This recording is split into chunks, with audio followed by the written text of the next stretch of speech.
네, 여러분 이제 14주차 마지막 시간을 맞았습니다. 이제 벌써 학기가 이렇게 마무리를 해야 할 시간까지 왔는데 여러분 다 건강하게 잘 지냈으리라고 생각하고 이제 철학 교양을 여러분하고 이제 같이 얘기할 수 있는 시간도 이번이 마지막입니다. 그래서 이제 오늘 종강을 하게 되겠습니다. 그리고 우리 과목은 또 그동안 예고를 한 것처럼 기말 시험을 따로 보지 않기 때문에 여러분이 여기에 나가는 14주차 과제를 통해서 모든 여러분이 해야 할 의무는 다 하는 것이고 그래서 이제 여러분이 마무리를 유종의미를 잘 거둬주기를 바랍니다. 자, 그래서 마지막 주에 다뤄져야 할 주제는 크게 두 가지입니다. 하나는 현대 철학에 관한 정리입니다. 그리고 또 하나는 이제 영화 뷰티풀 마인드를 하나의 재료로 삼아서 소재로 해서 현대 철학을 다룬 중에서 마지막에 다루는 그 프랑클의 의미 치료라고도 할 수 있고 또 뭐 로고테라피라고도 불리는 그의 그 철학 상담 치료의 방법을 적용을 해서 뷰티풀 마인드의 주인공이 조현병, 정신분열증으로부터 어떻게 그것을 극복해 나갔는가 하는 것을, 물론 이제 그 주위의 사람들, 특히 그의 아내죠. 그의 아내가 이 조현병 치료를 내시라는 주인공의 조현병을 옆에서 정말 헌신적으로 돌봐주고 격려해주고 또 치료하는데 치유해 나가는데 상당히 극복해 나가는 데 커다란 도움을 줬죠. 그래서 이렇게 도움을 줄 때 사실 의학자도 아니고 정신과 의사도 아니었던 아내나 또 내시 자신이 어떻게 해서 이것을 그러면 극복해 나갈 수 있었을까 했을 때 이 병을 우리가 철학 상담의 방법, 특히 로고테라피라고 하는 그 실존 철학을 도입해서 이제 정신분석과 결합했던 이 프랑클의 로고테라피라고 하는 그 의미 치료의 방법을 통해서 그가 무의미하고 자포자기할 수밖에 없었던 그의 삶으로부터 의미를 발견하고 또 그래서 삶의 의미를 진정한 의미를 찾으면서 회복해 나갔다, 극복해 나갔다라고도 볼 수 있겠죠. 그래서 그 방법론이라고 할 수 있는 그것을 오늘 이제 다루고자 하니까 여러분이 그 방법론들을 한번 생각해보고 세 가지의 방법을 어떻게 여기 이 사람이 자신의 조현병을 극복해 나가는데 이 세 가지 방법이 어떻게 적용됐을까 한번 곰곰이 성찰해 본다면 여러분이 충분히 질문에 대한 답을 또 할 수 있을 것 같아요. 자, 그래서 이 14주차에 다뤄져야 할 그 주제는 우리가 조금 세부적으로 들어가자면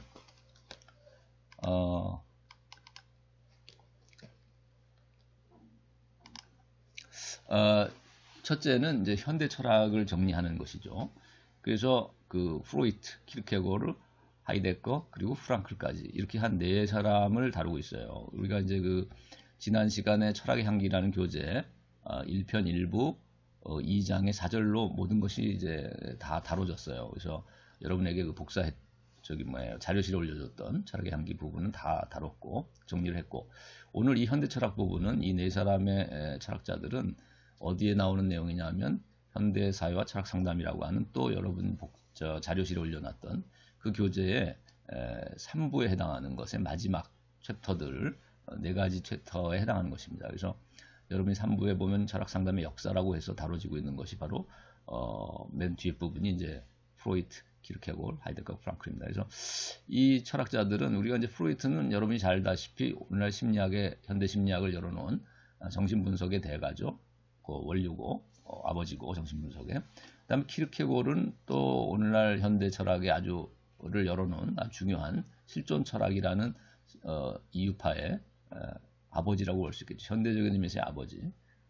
그러나 물론 역사적으로 소급해보자면 지난번에 질문도 어떤 학생이 있었는데 아우구스티누스라는 중세 철학자야말로 그의 고백이라는 책을 통해서 그 1인칭적인 자기 성찰을 통해서 자기 실존을 조명하고 회심에 이르게 되는 그의 과정을 기록해 놓은 그 고백이라는 글을 통해서 그야말로 실존 철학을 그 뿌리로부터 열어놓은 자유로운 결단이라는 측면, 그리고 회심을 통해서 태도를 변경해내고 가치관의 변화, 근본적인 변화를 가져온 이런 삶의 변화가 바로 본래적인 실존으로 나아가는 하나의 모습이었고, 이것이 키르케고르야말로 키르케고르가 현대적인 의미에서 실존 철학을 열어놨다면 아우구스티누스야말로 본래적인 이제 실존 철학의 그 조상에 해당한다, 뿌리라고도 볼 수 있겠다, 그런 얘기를 했었는데, 자, 여기서 키르케고르라는 사람과 그 다음에 이제 하이데거, 그 영향 아래에서 또 그 실존 철학의 가장 중요한 또 대가는 하이데거죠. 그래서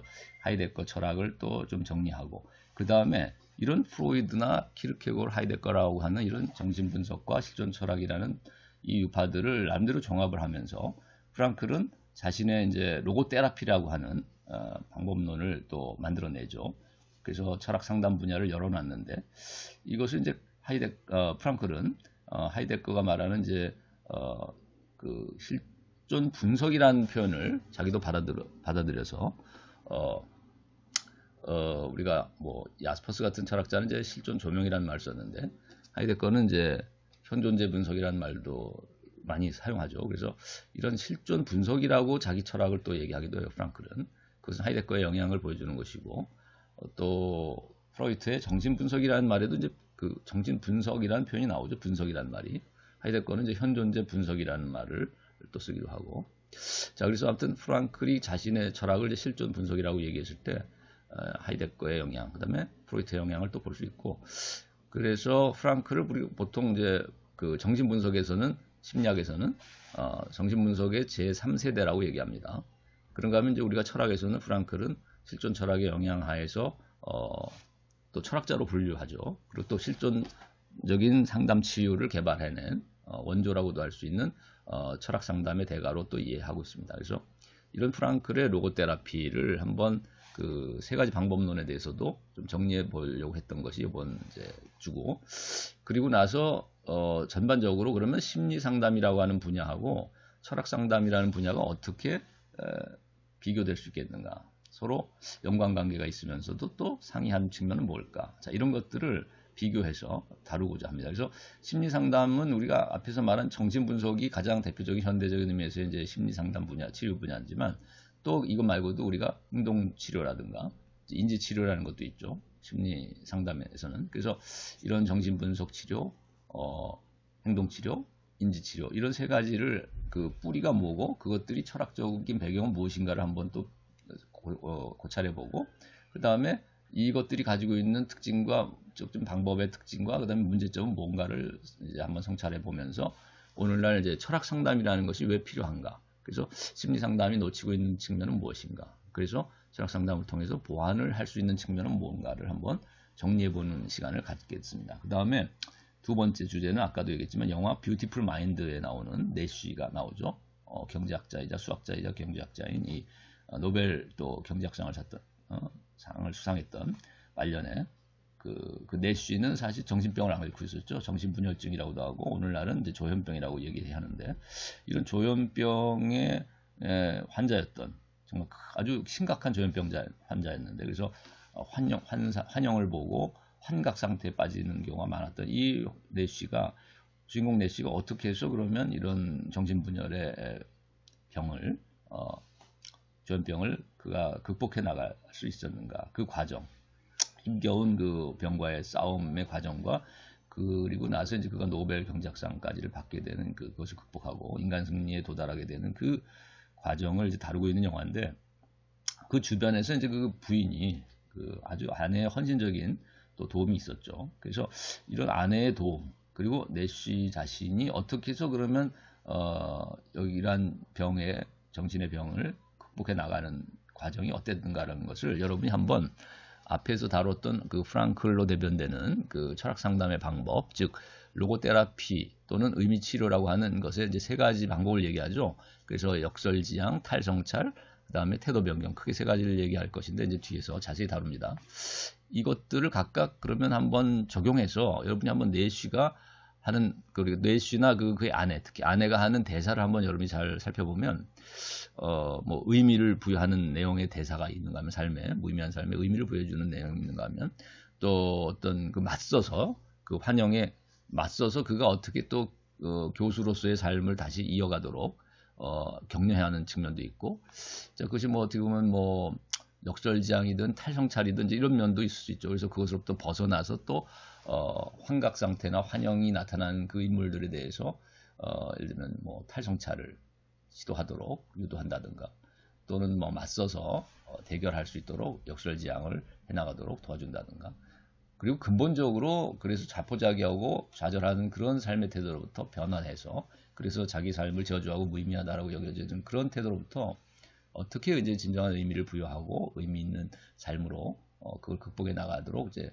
또 도와주는 자 이런 이제 태도 변경을 유도하는 그래서 태도 변경에 이르는 자 이런 것들이야말로 사실 가장 중요한 치료의 어떤 그 포인트인 것 같아요. 극복해 나갈 수 있었던 내쉬가 그래서 결국은 말년에 노벨상까지를 받게 되는 이런 인간 승리에 도달하게 되는 어떤 그 가장 핵심은 이제 태도 변경이 있다고도 보여질 수 있겠는데 자 이런 로고테라피의 방법을 한번 이론적으로 정리를 하니까 오늘 여러분 이걸 한번 구체적인 내쉬의 삶에서 어떻게 이런 방법들이 적용돼서 그가 조현병 정신분열증의 극복에 이르게 됐는가를 한번 여러분이 한번 되돌아봤으면 좋겠다. 그리고 또 가능하다면 본인들 각자 여러분 학생들 각자도 각자 자신의 우울증이든 불안이든 뭐 여러 가지 강박증이든 여러 가지 장애가 있을 수 있거든요. 의존성 인격 장애가 있을 수도 있고 또 여러 가지 뭐 공황 장애라든지 등등 여러 가지 마음의 병들이 또 조금씩 하나씩은 다 있어요. 누구나.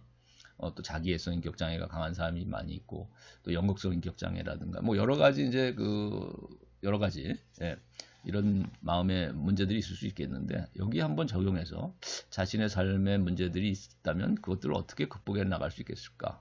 그래서 이 방법론 한 3가지를 이제 여기서 정리한 내용들을 한번 실습한다 셈치고 자신의 어떤 마음의 문제들에 적용해서 그것들을 어떻게 극복할 수 있을까 한번 성찰을 해보는 것도 하나의 철학 상담을 실습해 나가는 하나의 그 계기가 될 수 있겠다는 생각이 듭니다. 그래서 영화 속의 주인공이 어떻게 이런 철학 상담의 방법론, 로고테라피의 의미 치료 방법을 적용해서 극복해 나가는가 한번 해석해 보시고 영화를 또 자신의 삶에서 어떤 문제들이 있다면 그것들을 어떻게 극복하고 치유해 나가는데 이런 방법을 적용할 수 있겠는가 철학 상담의 방법을 그래서 하나의 그 철학 상담 또는 철학 실천을 하나를 해나가는 하나의 중요한 실습의 계기가 됐으면 하는 생각을 해봅니다.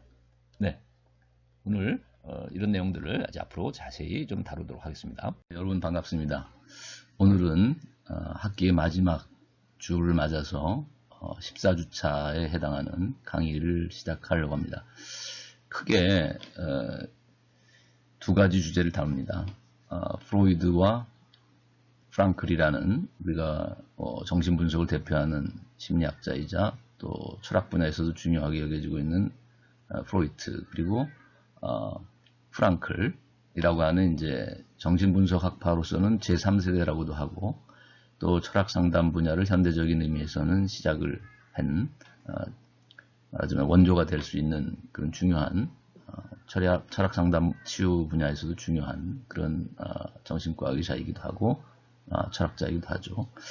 그래서 오늘은 이런 두 심리학 분야의 대가이자 또 철학에서도 중요한 사상가들을 한번 비교하는 그런 시간을 가지려고 하고 그 다음에 이제 여러분에게 과제로 내주려고 하는 것은 이런 두 사람들의 치유 방법론을 적용해서 한번 뷰티풀 마인드라고 하는 영화의 주인공 내쉬라는 수학자가 나오죠. 천재적인 수학자. 근데 그 수학자가 이제 정신분열증이라고 하는 과거에는 그렇게 표현했고 요즘은 조현병이라고 하죠. 네, 이런 마음의 병을 앓고 있었는데 자, 이것을 아내의 도움을 통해서 어느 정도 극복하고 치유해가는 과정을 보여주는 휴먼 드라마인데 여러분 이 영화를 한번 뭐 감상을 해볼 수 있으면 하고 또 적어도 그 정보들을 얻어낼 수 있으니까 여러분이 참조해서 과제를 해나갈 수 있으면 좋겠습니다. 그래서 이제 우리가 두 사람의 심리학의 대가이자 또 철학 분야의 중요한 사상가를 비교하기 전에 우선 현대 철학의 흐름을 물론 매우 다양한 것이 현대 철학이고 가장 복잡한 것이 또 현대 철학 분야입니다. 그래서 그 사조들을 다 다룰 수가 없고 단지 이제 우리가 교재상으로 우리가 현대 사회와 철학 상담이라고 하는 그 자료실에 올라가 있는 교재가 있죠. 거기에 보면 이제 다뤄지고 있는 그 사상가들은 크게 이제 4사람인데 프로이트, 키르케고르, 그리고 하이데거, 프랑클입니다. 그래서 사실 하이데거에 대해서는 이미 좀 많이 얘기가 나왔었죠. 실존 철학을 대표하는 철학자로. 그 다음에 그래서 오늘은 프로이트하고 이제 프랑클을 주로 다루기 때문에 프로이트에 대해서는 그 교재상으로는 이제 방어기제라는 제목으로 대표적인 표제를 뽑아서 인간 마음의 이런 정신의 병들의 원인을 그동안 그과는 달리 그동안의 심리학이나 철학에서는 이제 의식 차원에서 모든 문제들을 접근했는데 반해서 프로이트는 이제 무의식을 통해서 접근하려고 했죠. 그래서 꿈의 해석이라든가 그래서 거기에 억압되어 있었던 어떤 성충동이라든지 인간의 본능의 문제를 건드렸는데 그러다 보니까 이러한 그 무의식 속에 있는 본능과 또 무의식 속에 자리하고 있다고 생각했던 초자, 슈퍼에고 그래서 본능적인 이드라고 하는 영역하고 그다음에 초자라고 불렀던 이 슈퍼에고의 이 두 영역이 어찌 보면 서로 갈등을 일으켜서 그 갈등을 조정하는 것을 이제 프로이드는 자아라고 생각했죠. 에고라고 생각했고 그래서 이런 이드 그리고 슈퍼에고의 갈등을 에고가 조절하는 자 이런 것을 이제 프로이드는 그의 마음의 구조로 이해하고 있는데 인간 마음의 구조로 여기에 대한 이제 이 갈등을 조정하는 과정에서 무의식적으로 형성되는 것이 이제 방어 기제다라고 생각했어요. 그래서 뭐 억압, 부정, 뭐 반동 형성, 합리화 등등 뭐 가장 좋은 방어 기제로서 이제 승화도 얘기가 되지만 이런 여러 가지 이제 방어 기제가 교재에는 12가지를 언급하고 있죠.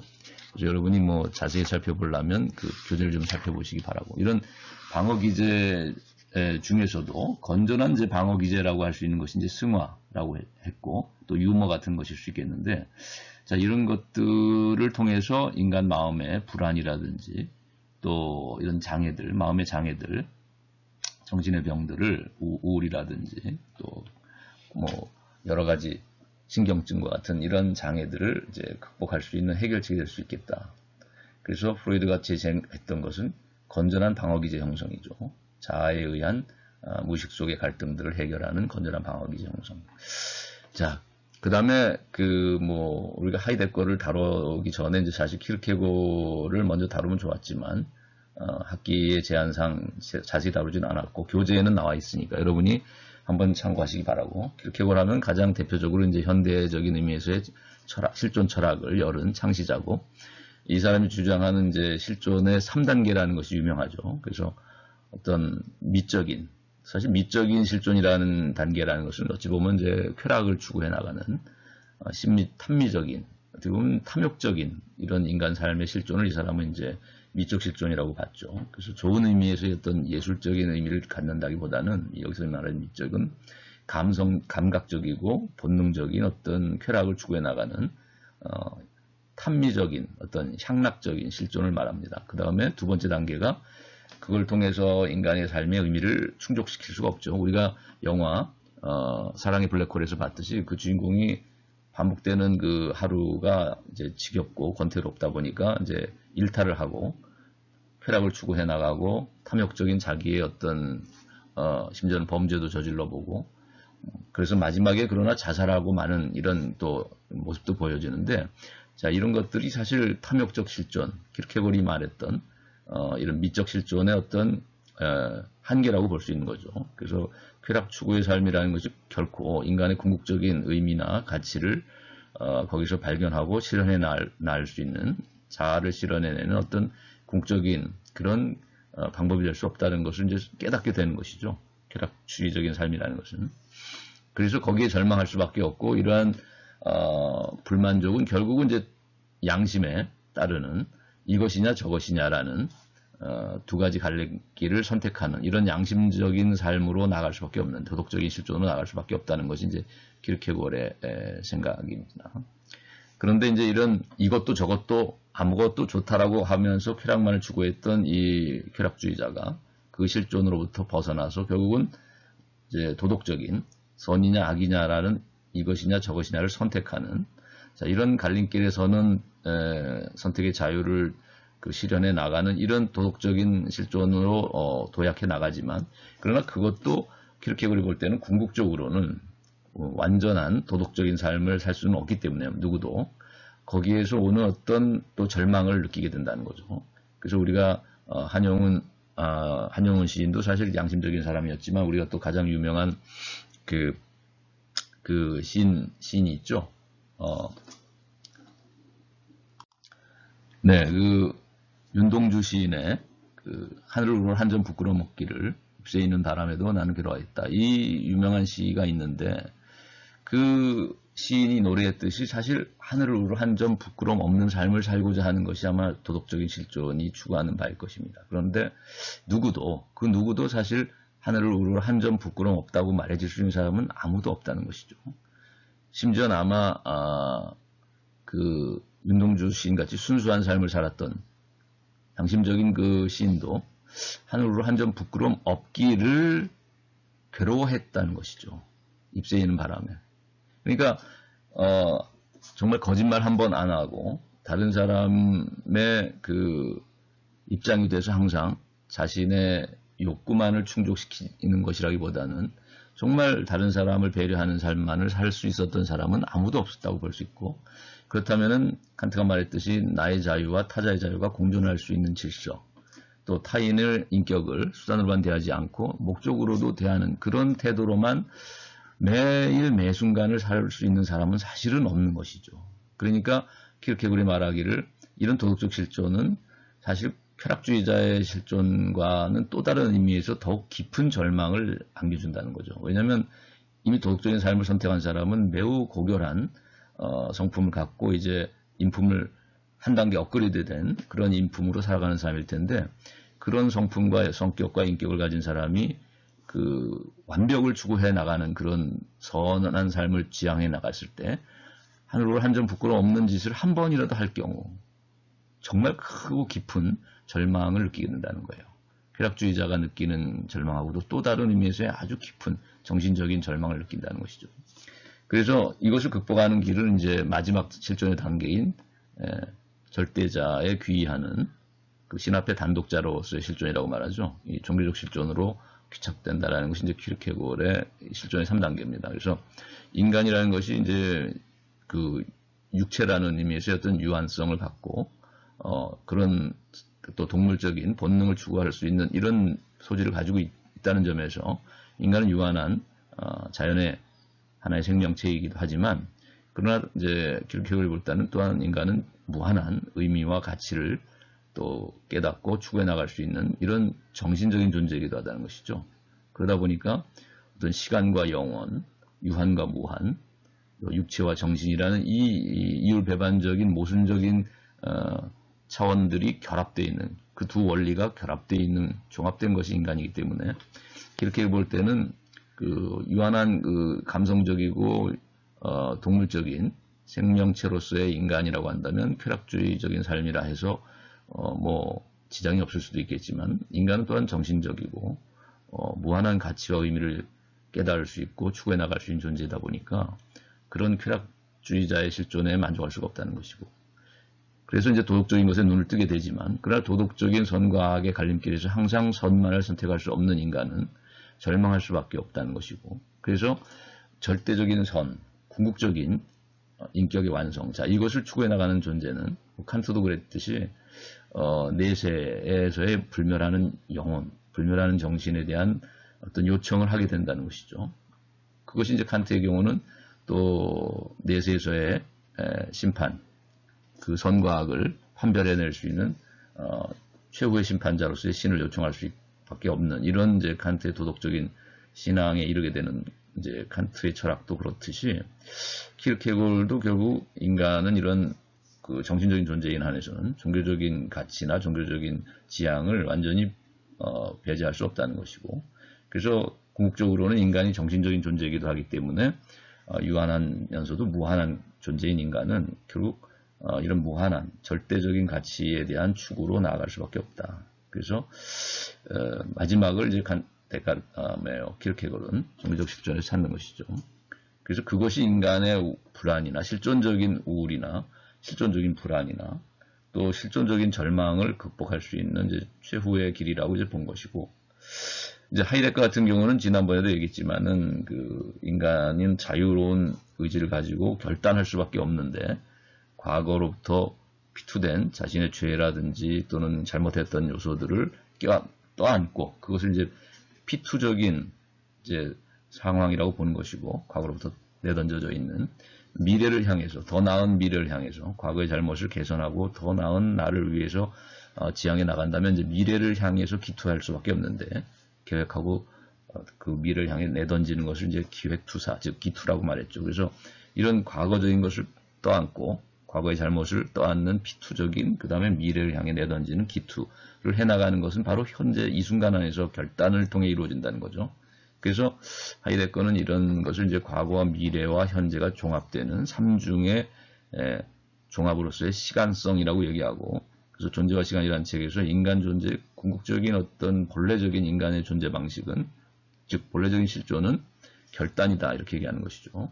피투적인 기투로서의 현재 이 순간 안에서의 결단, 이것이 인간 삶의 가장 중요한 시간성을 구성하는 구조고, 이런 시간성을 통해서 인간은 진정한 이제 존재의 의미를 찾게 된다는 것인데, 근데 후기에는 이제 이런 것이 이제 초기와는 달리 이제 존재의 부름에 응답하는 것으로서의 탈존이라는 말을 사용하게 됩니다. 그래서 초기에는 이제 양심의 소리에 응답함을 통해서 피투적인 기투를 해나가는 결단이라는 말을 썼는데, 후기에는 이제 존재의 부름에 응답하는 탈존으로서 인간이 참된 존재의 의미를 발견하고 존재 가치를 실현하게 된다는, 그래서 이제 본래적 실존에 도달하게 된다는, 이제 이런 얘기를 하게 되죠.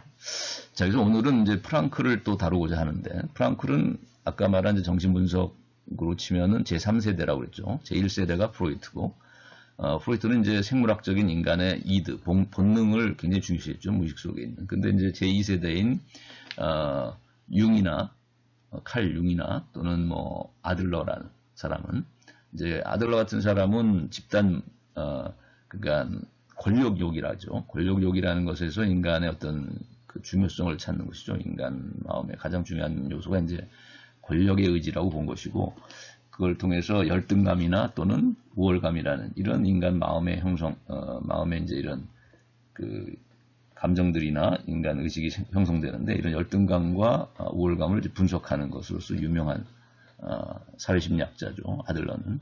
그러니까 이제 제1세대인 프로이트가 생물학적인 본능에서 인간 마음의 본질을 찾으려고 했다면, 제2세대인 아들러는 사회적인 의식이라고 할 수 있는 어떤 권력욕, 권력의지에서 찾으려고 했죠. 열등과 우등의 감정을 일으키는.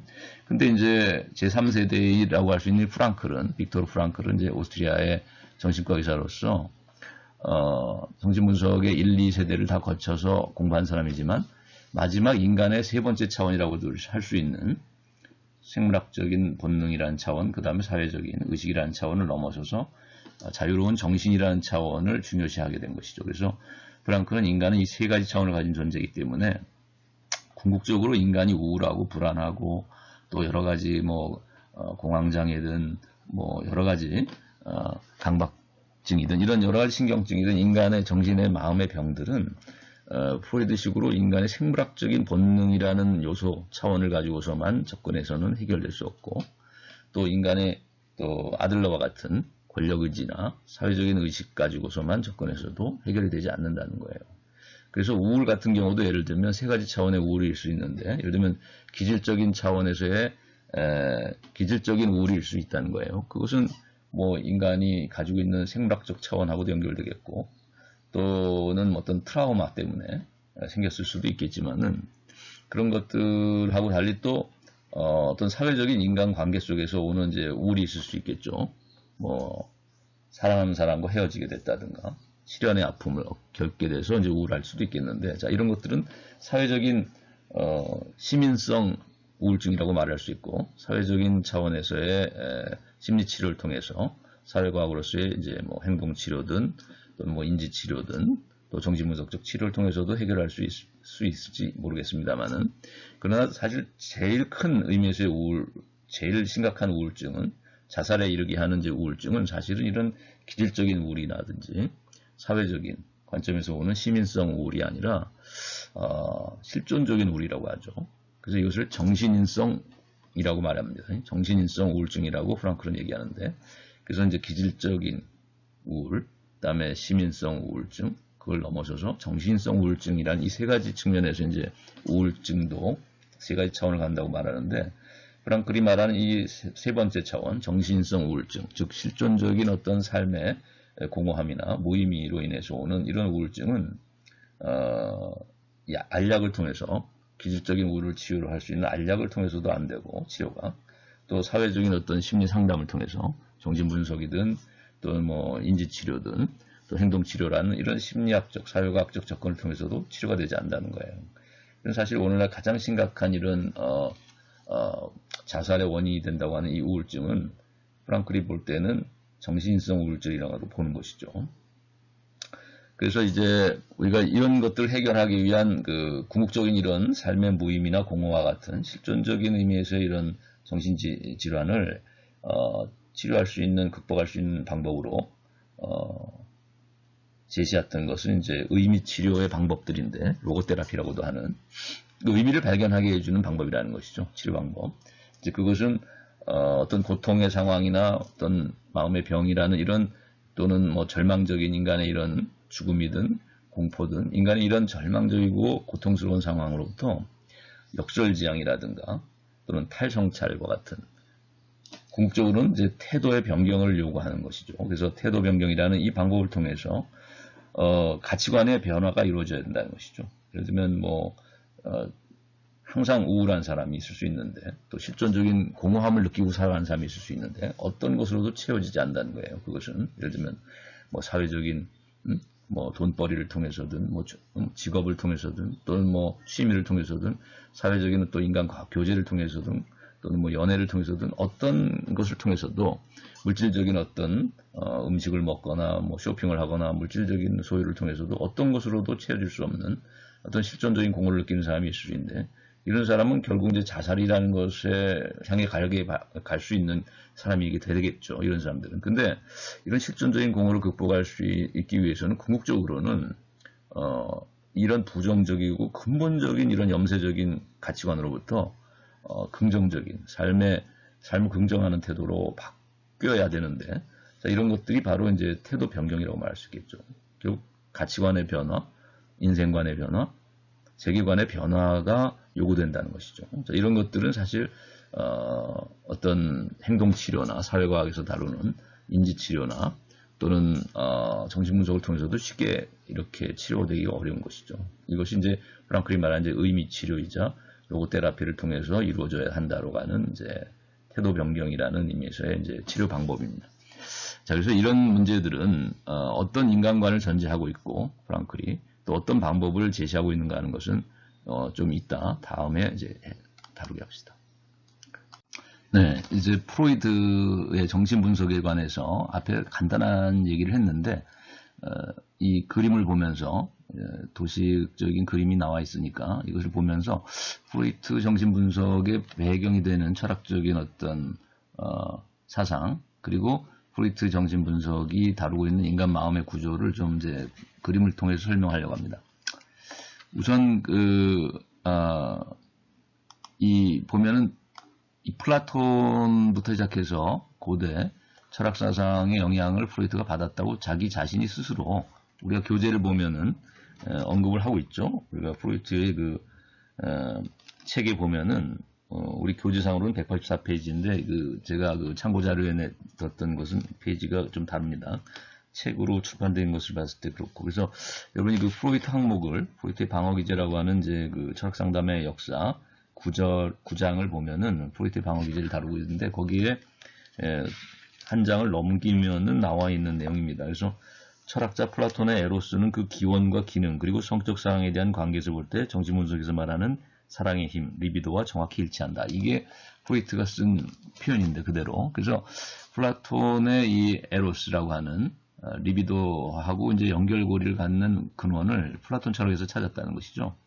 근데 우리가 왜 그 큰 세계관을 가지고 또 보자면은 플라톤이 이제 왜 동굴 밖 세계와 동굴 안의 세계를 구별했잖아요.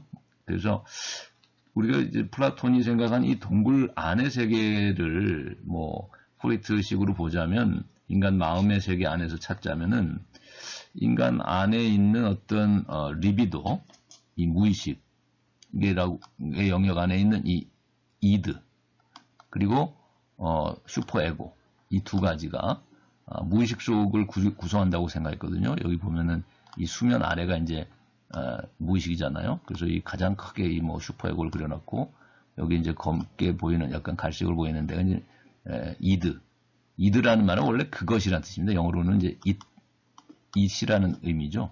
라틴어로 이드는. 그래서 그놈, 뭐 그것. 근데 이게 본능적인 어떤 충동을 의미하는 것이죠. 그래서 초기에는 이것이 이제 어떤 생존의 본능, 충동, 그리고 또 하나는 이제 성적 충동. 이것을 이제 이드라고 생각했는데 후기에는 프로이트가 이거를 둘로 어떻게 이야기하냐면 이제 리비도